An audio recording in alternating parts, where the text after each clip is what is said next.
గత 5 రోజులుగా వర్షాల కారణంగా ఇబ్బందులు పడుతున్న నిరుపేదలైన మంగళగిరిలోని ఎస్టీ యానాది సామాజిక వర్గ 400 మంది ప్రజలకు మంత్రి మంగళగిరి శాసనసభ్యులు నారా లోకేష్ భోజనం ఏర్పాటు చేశారు.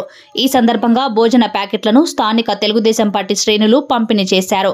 ఈ కార్యక్రమంలో తెలుగుదేశం పార్టీ మంగళగిరి పట్టణ ఎస్టీ సెల్ అధ్యక్షులు పేరం ఏడుకొండలు, మంగళగిరి 4వ వార్డు అధ్యక్షులు నల్లగొర్ల శివరామకృష్ణ, 3వ వార్డు అధ్యక్షులు యుద్ధం అప్పారావు, 3వ వార్డు ఉపాధ్యక్షులు ఉప్పు శంకర్, 4వ వార్డు కార్యదర్శి బాపనపల్లి వాసు తదితరులు పాల్గొన్నారు.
రే అడ్డోలే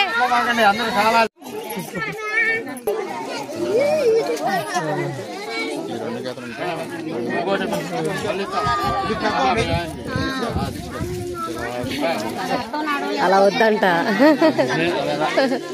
అలా వద్దంట